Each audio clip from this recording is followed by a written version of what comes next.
the breath in us, breathing all of us right here.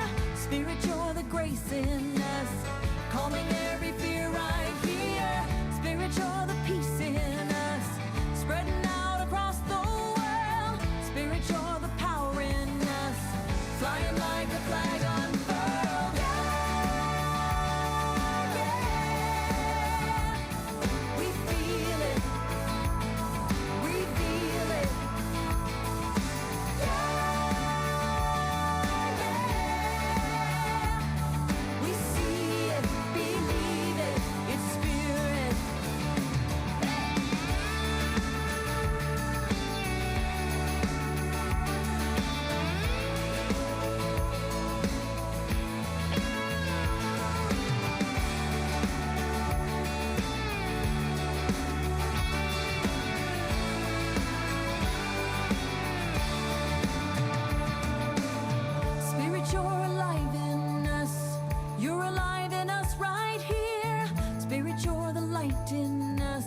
Shining bright through us right here. Spirit, you're the love in us, reaching out with every touch.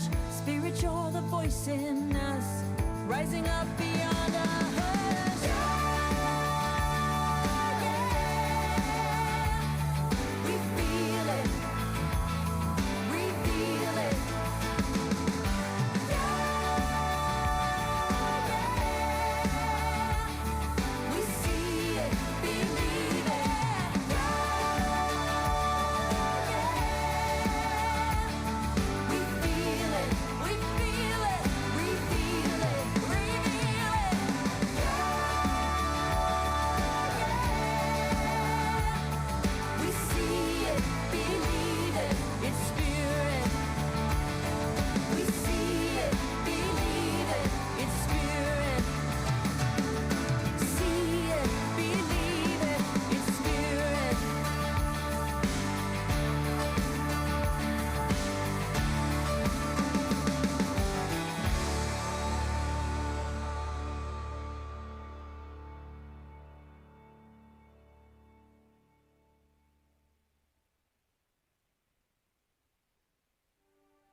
Everything is sacred.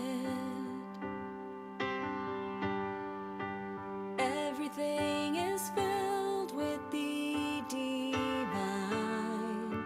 Everything is alive. Good morning and welcome to Columbine Spiritual Center. We're centered in God. We celebrate a world of harmony, peace, and abundance for all.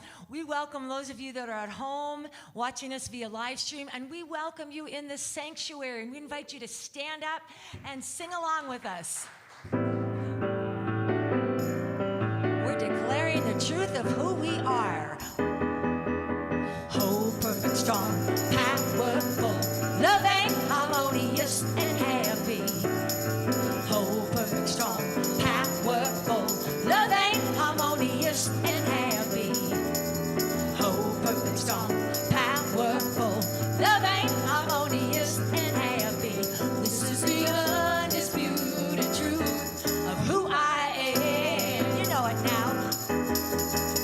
Whole, perfect, strong, powerful, loving, harmonious, and happy. Whole, perfect, strong, powerful, loving, harmonious, and happy. Whole, perfect, strong, powerful, loving, harmonious, and happy.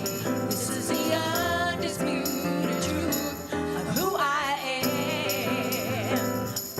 I am whole. I am whole. I am perfect. I am perfect. I am strong. I am strong. I am powerful. I am powerful. I am loving. I am loving. I am harmonious. I am harmonious. And I am happy. And I am happy. So very happy. So very happy. That's why I got to say, whole, perfect, strong, powerful, loving, harmonious, and happy. I am whole, perfect, strong, powerful,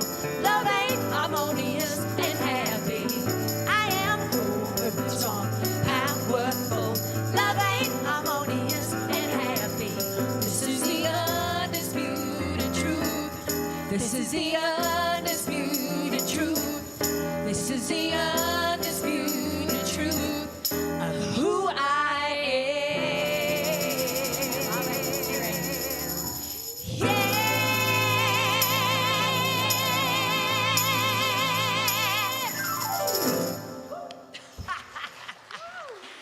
Thank you so much. And that is true. Those are the words of Charles Hanel, who wrote the Master Key System way back in the 1930s, just as true today. We're so excited to have Stacy Roginski back with us. She's been the Virgo Voyager, and her travels have taken her back to Boulder. She'll be with us for a bit longer, so we're going to do one of our favorite songs to do together. This is another statement of truth, of course, as all good songs are. I am a gift. I am a gift to everyone I meet. to everyone I meet. I shine my light I shine my light everywhere I go, everywhere I go, and I belong and I belong every place I enter. every place I enter. For I am loved For I am loved, and I am home. and Now look at your I neighbor am and home. say, you are a gift You are a gift to everyone you meet. to everyone you meet. You shine your light You shine your light everywhere you go, everywhere you go, and you belong and you belong every place you enter. every place you enter. For you are loved For you are loved, and you are home. and you Now let's sing are together. home. We are a gift to everyone we meet. We shine a light All over. everywhere we go, And we belong every place we enter. For we are loved and we are home. For you are loved and you are home. For I am loved and I am home.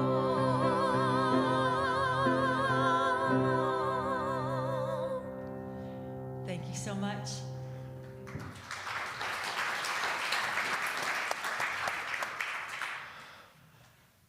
Good morning, everyone. Let's spend some time in prayer, shall we? And before we do that, I'm going to, I think, light our candle. Yep. If you've got a candle at home, you may want to light it. We use the candle to remind us of our nature as the Christ Spirit, as that life-giving Spirit. And so if you're comfortable, I invite you to to close your eyes and take a couple of nice deep breaths. Nothing like a good breath to bring us here, bring us present to this moment. Much of what we're doing in prayer and meditation is simply coming to the moment and allowing ourselves to relax there.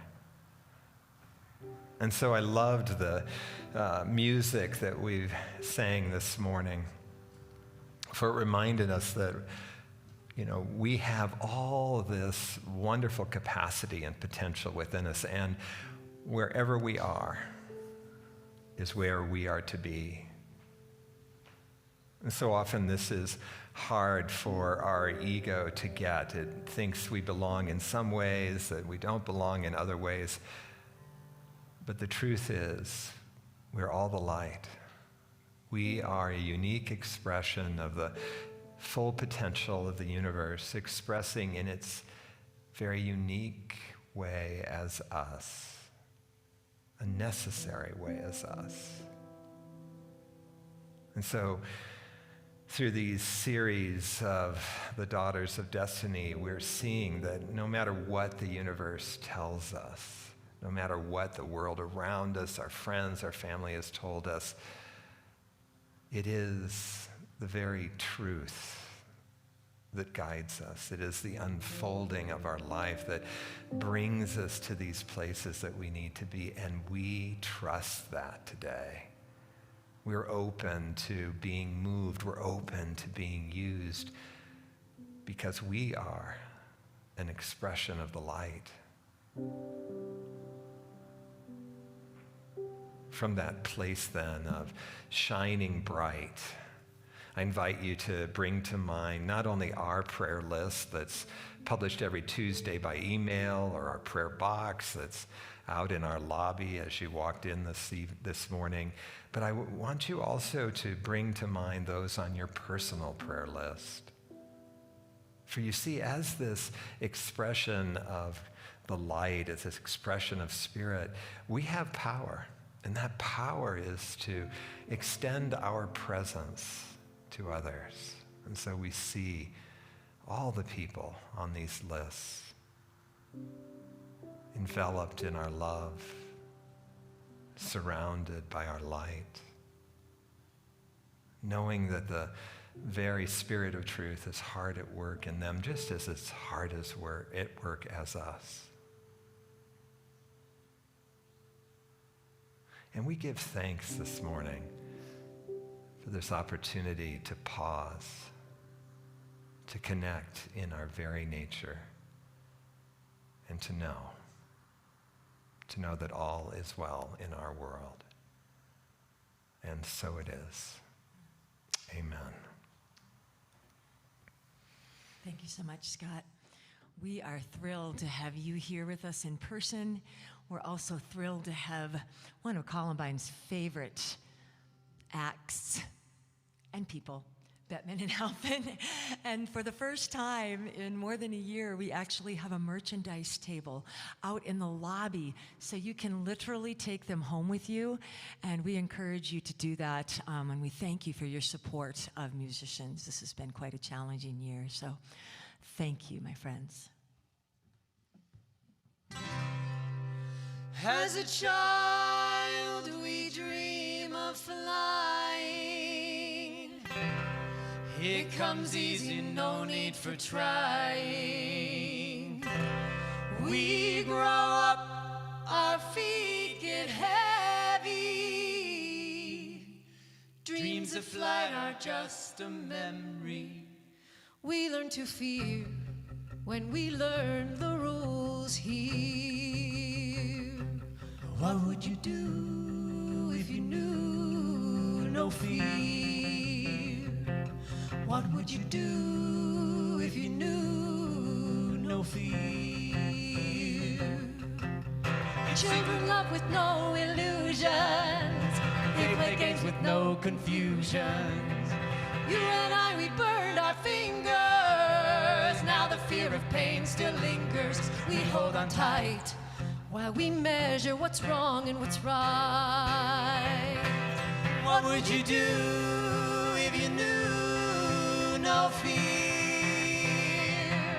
What would you do if you knew no fear? You'd sing a song you never sang, go break dancing in the rain, keep a smile on your face. You could travel outer space, change the world if that's your thing. Buy yourself a diamond ring, wear leather and plaid. You could start your own fad without Here's the truth you've not been told. Holding back will make you old. There are no mistakes. There are no mistakes. No fear, no fear. What would you do if you knew no fear? Give it every chance you've got. Know that it was your best shot. You didn't give up. You had the right shot. Go dancing in the mall. Stand up proud and tall while you say what you think. You could paint your house pink. What would you do? No fear. What would you do?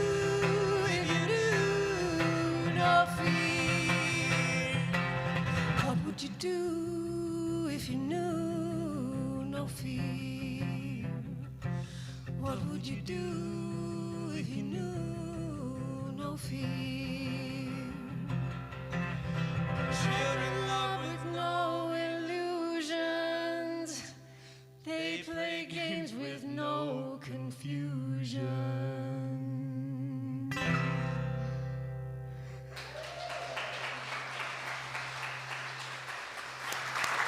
Thank you.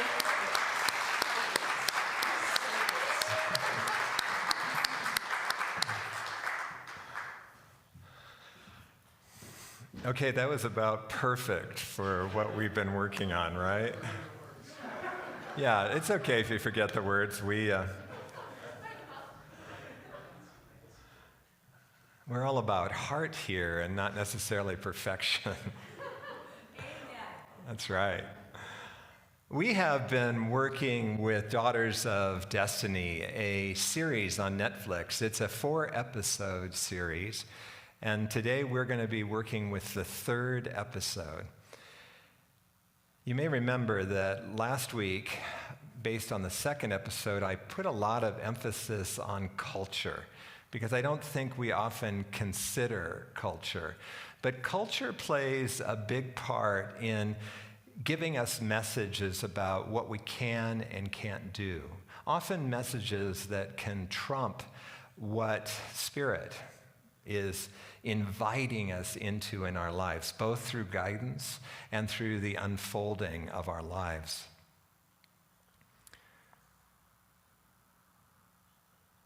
We get to see that dramatically in this 2nd episode. These 5 women that we're tracking through this 7-year period that this film covers have been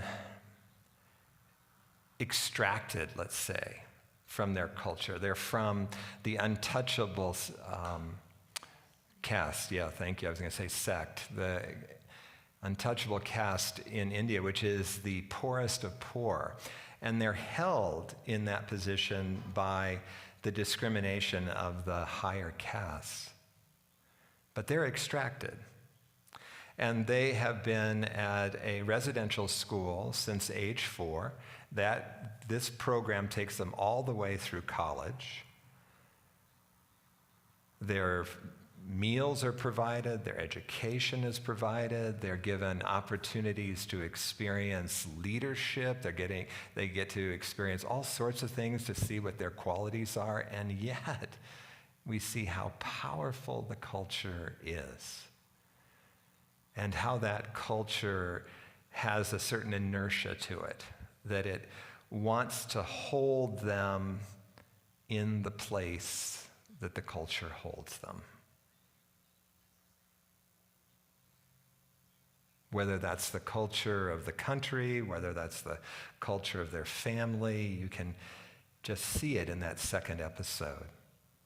And then what was so inspiring to me in this 3rd episode was that despite that pull not to change, that pull to conform, that they continue to press on. Yeah, they feel uncomfortable about it, they struggle with it, and yet you watch each and every one that press on. And what is it? What is it that allows us, despite all the resistance that can come up both internally in us and externally from the world, what is it that allows us to press on?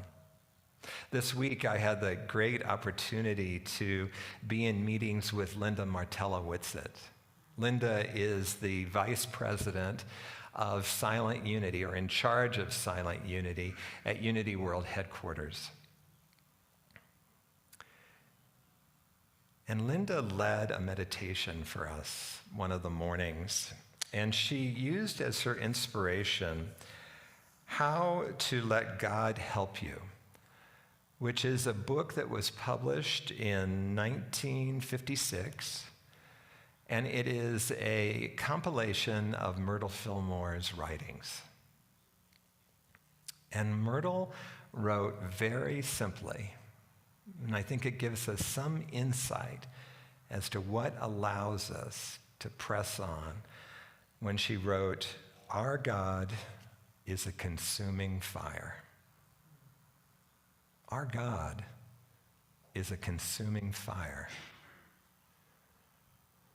What that means is that no matter how many wet blankets can be thrown on the spirit within us, and we know what that spirit feels like when we've got some idea that resonates with our heart, when we receive some guidance that we just know is the truth, that no matter how many wet blankets our family, our friends, our spiritual community, our society at large throws on it, it cannot extinguish the flame of the Spirit within us. We know that, right? There's a certain power to it. And when we align with our truth, we align with that Spirit. You see, the truth is that while that Spirit can't be extinguished, that doesn't necessarily mean that we follow it, that we listen to it. I mean, maybe I'm the only one, but how many of us have realized that we were being called to something years after we started hearing the call? Because that voice of the ego, of our culture, of our family is so strong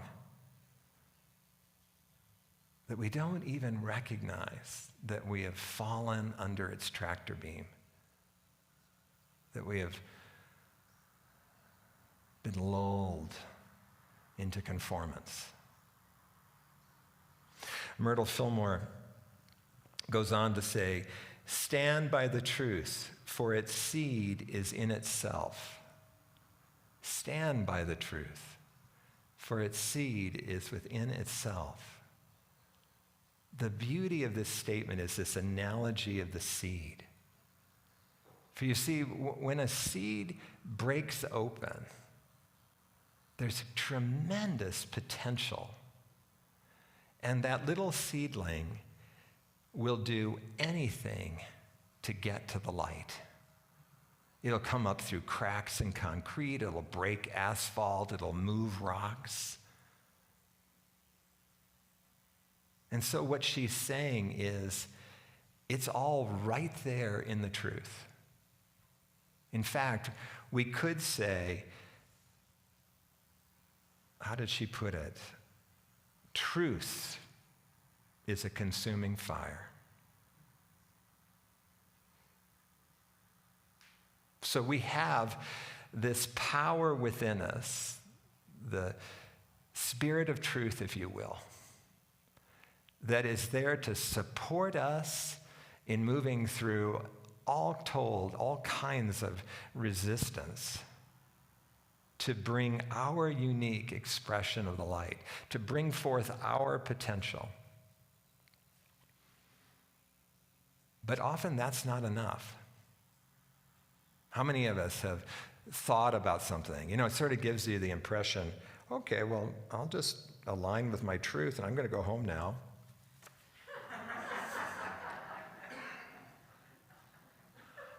Watch something on Netflix, have a brewski, because the entire force of the universe is working for me right now.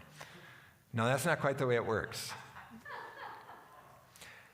We have this potential within us, and then we need to work to bring it manifest.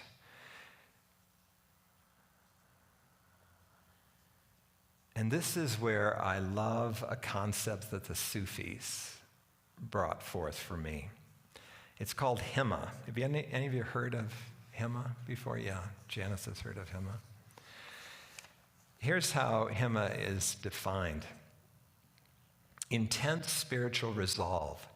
This is the most powerful force contained within man or woman. It is the sincere and dedicated application of all of one's efforts and strivings towards attaining the desired object or goal or whatever. The strength of this will results from its sincerity and the purity of its facing, its collectedness, and its focusing on a specific matter. You see, that purity that they're talking about comes when we align with the truth. We all know how to apply ourselves. But when we apply ourselves to the truth, we are applying this hema. And so we have the spirit of truth. One of the things Myrtle said, appearances are nothing to the spirit. So spirit isn't daunted by who says something or what it looks like out in the world. And then we have this incredible spiritual resolve that comes in with us and supports us then. Supports us in developing in ways we need in order to express that potential. You see, each soul needs to grow and develop. Each of us has to practice. Each of us has to be exposed to things, try the things that we feel guided to do, get training, whatever we need to do in order to unleash that potential in us. In my own life, as a kid, and this happens for every kid, we're brilliant in developing coping mechanisms that help us to get through the situations we're in. And so for me, I grew up in a family where I didn't quite fit into the culture. The culture was very much about physicality and athletics, and that just wasn't me. I wasn't gifted in that area. So I saw my grandparents, I experienced my grandparents praising for school. I saw my friends' parents really praising for school. So I just dove into school. Now what's interesting is being a top student is not really my truth.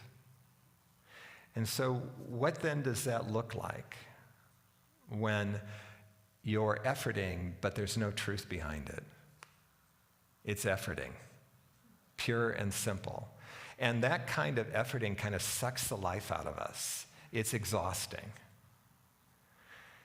Now, in comparison, at age 21, oh, by the way, initially I was doing that to try and find a place in my family. But it became a hiding place because at about age 12, I realized that I was gay. And my mother had said something that left me to believe that she didn't think that was a good thing. Not talking about me, she was just talking about, in those days, homosexuality in general. And so then I started really hanging on doing well in school, right? So that there'd be some positive association with me. And I used it really not to align with the truth, not to just simply come out. But at age 21, it just became, have you ever had the experience of the truth starts hitting you about the head and shoulders with a 2x4 and you're like, okay, I'll do it, So at age 21, I, finally came out. And it was interesting. So again, it's new, right? And for me, I really felt like I needed to move several states away to be safe. So it was, you could say it was an adventure, but I was 21. I'd been to college, but you still kind of felt like you're under your parents' wing. So there was a lot of fear. There was a lot of newness. But it was an interesting thing in that it was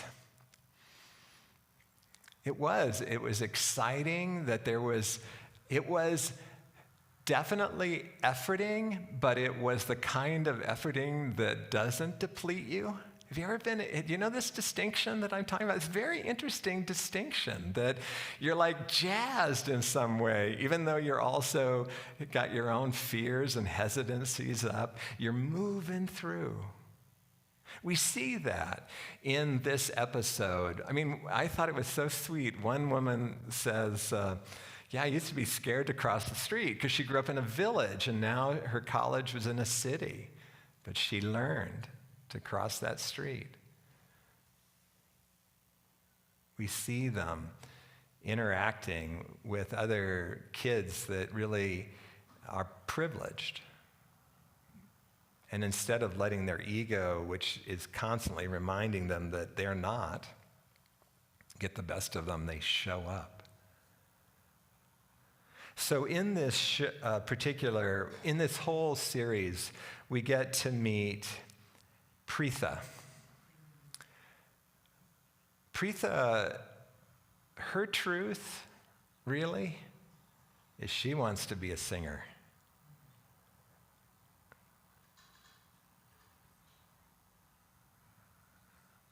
And we get to see that there is no place where there isn't culture. Even Shanti Bhavan has culture.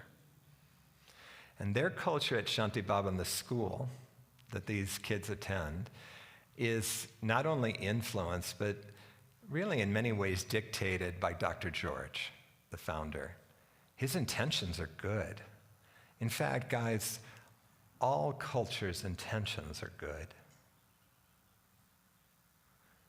But his culture is about these kids not only getting a great education, but then going out and getting stable, well-paying jobs that will support them, that will support their families, and that will educate other kids from the poorest of the poor. So they're going to support Shanti Bhavan also.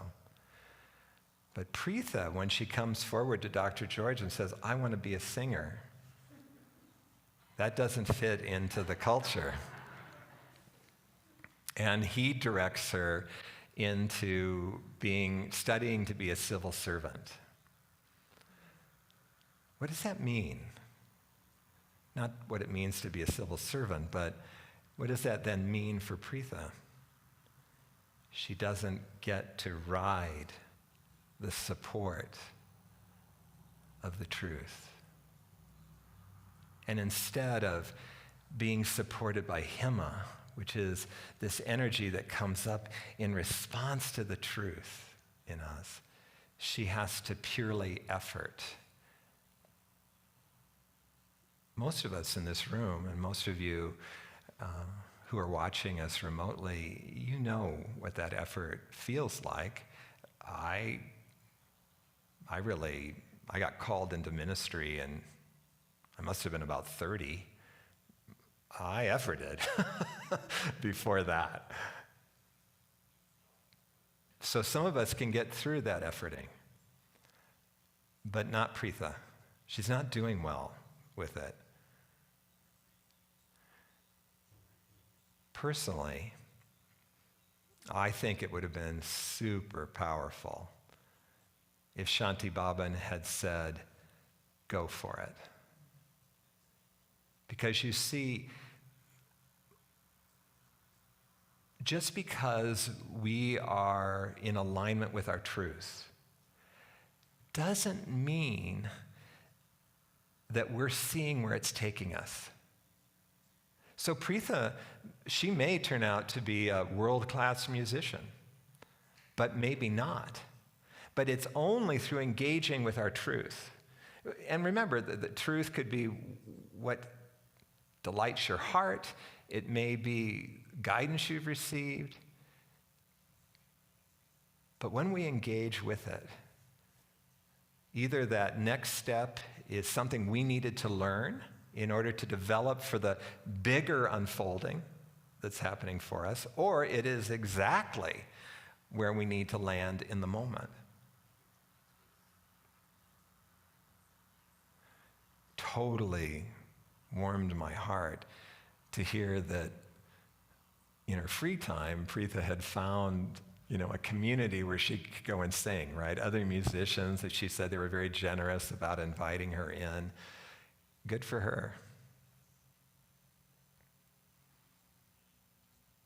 But the question then arises, where are you struggling?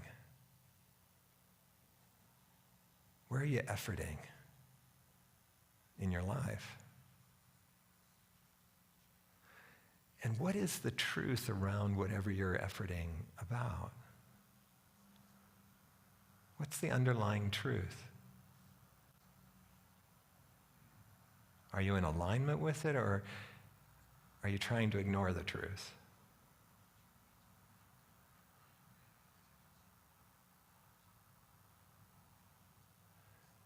It can be hard to remember this simple fact, but life is actually meant to be a joyous, happy thing. It doesn't mean that we don't get pulled in all directions, right? But there's a certain quality of joy when you're in alignment with something that's real for you.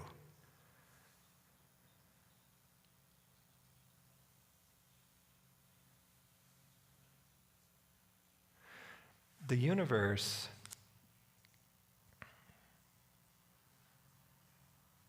well, heck, the universe and about a zillion other things are going to throw up all sorts of roadblocks and resistance in your life. I'm not sure that I exactly know why, except that it gives us a tremendous opportunity to develop and grow and to get to know how powerful Spirit is within us. For you see, Spirit is all about you freely expressing your potential. And it's tenacious about continuing to bring that back to your awareness. And that truth has a power within itself. It is the very seed that is ready to break forth towards the light, towards the expression of your potential.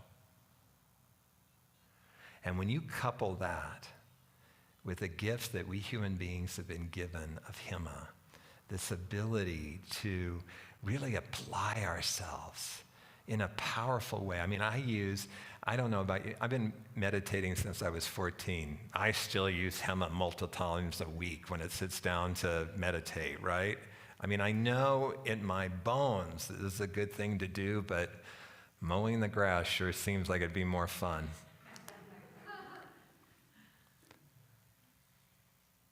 When we take truth, when we're willing to be conscious of our truth, apply our Hema, we too can work through times that seem challenging and difficult. We can take on visions that seem much bigger than us. We can stand in ways that seem above our standing. And it's there that our light shines. Last week, I encouraged you to bring culture into your awareness as you look to embody who you are. Today, I invite you to be focused on the truth. And what is my truth? Separate from what my family told me, what my friends tell me, what my ego tells me, what our country tells me. What's my truth? And to see if you can't begin engaging with that.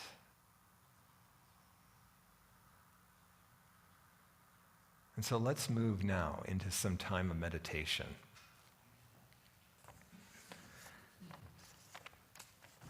And with that, with meditation, it's always good, again, to take another deep breath.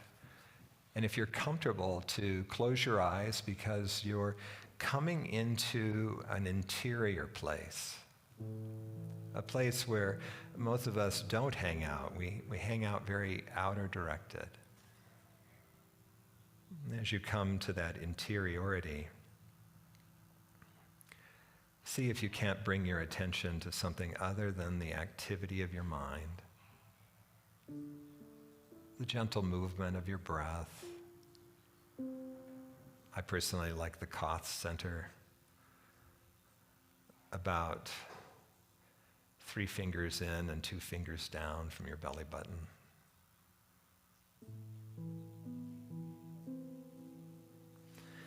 I'm just going to remind you of Myrtle Fillmore's words. Our God is a consuming fire. Stand by the truth for its seed is in itself. She also said that all is truth, meaning that truth is everything. Truth can be your guide.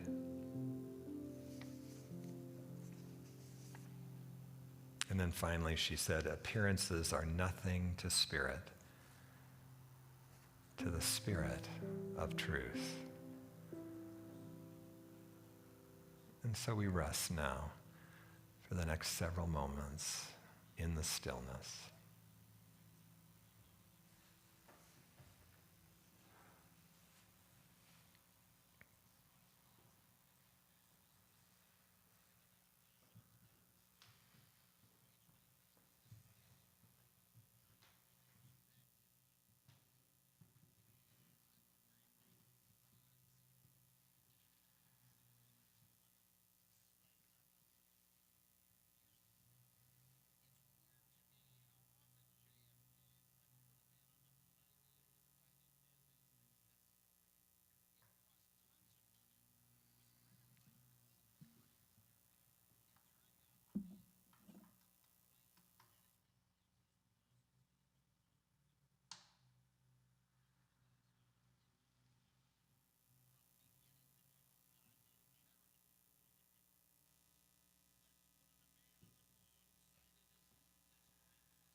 Amazing grace, how sweet the sound that saved a wretch like me. I once was lost, but now am found, was blind, but now I see.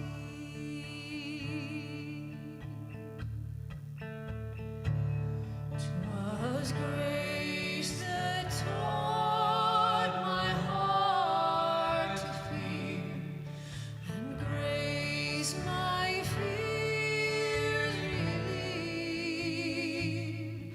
How precious did that grace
Stephanie and Luke, Bettman and Halpin. Yes, thank you so much. This is the time in our service where we so gratefully and graciously and appreciatively receive your love offerings. We're going to be doing this in person as well as online. And so those of you who are here, you already know what to do, right? But those of you at home, we have lots of ways for you to share with us. One of them is giving by text. Simply call the number or text the number on the screen. You can also donate on our website, www.columbineunity.org. As a member of staff here, I want to thank you from the bottom of my heart for all that you have done. We are completely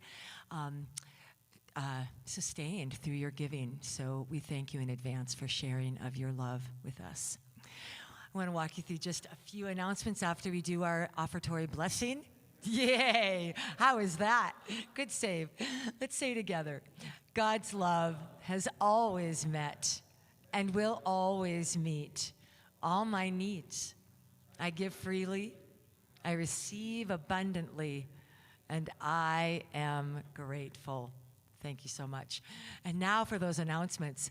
So we have a brand new website courtesy of Augustus Piazza, who's also doing live stream today, and Sue McQueen, and we would love for you to visit that website. It's super interactive, really user-friendly.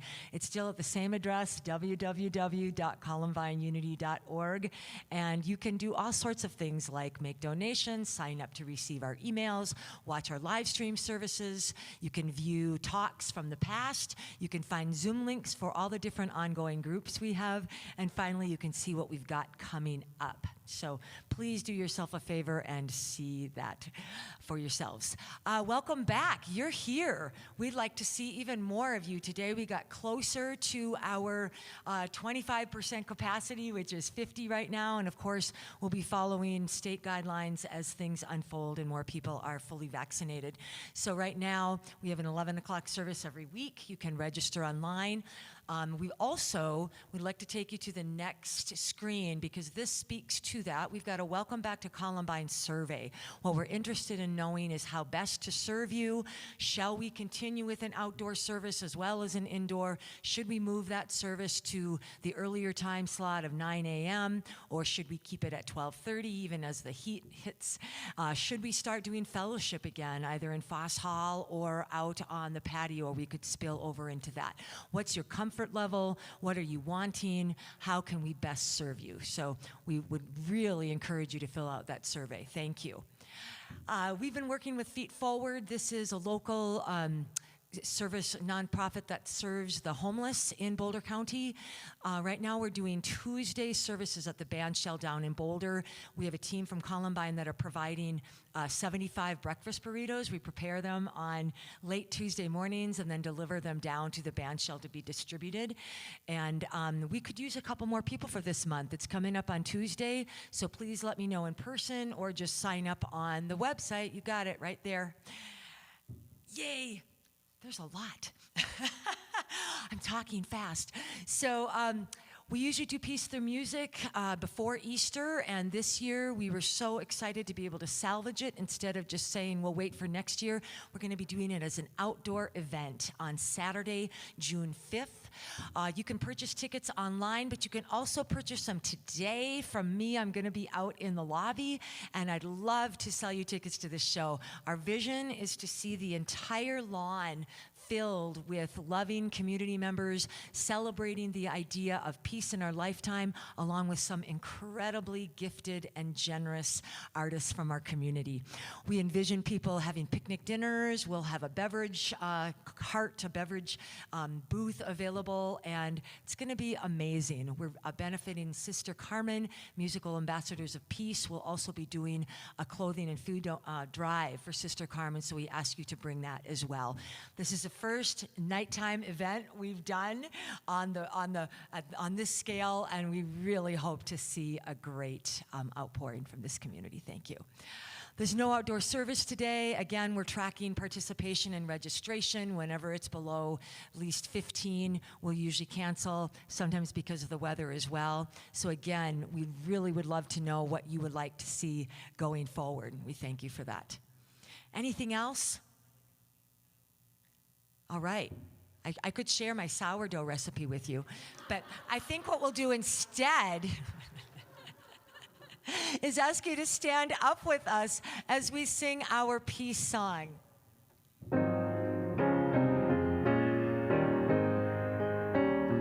Let there be peace on earth, and let it begin with me. Let there be peace on earth, the peace that was meant to be, with God as creator, family all are we.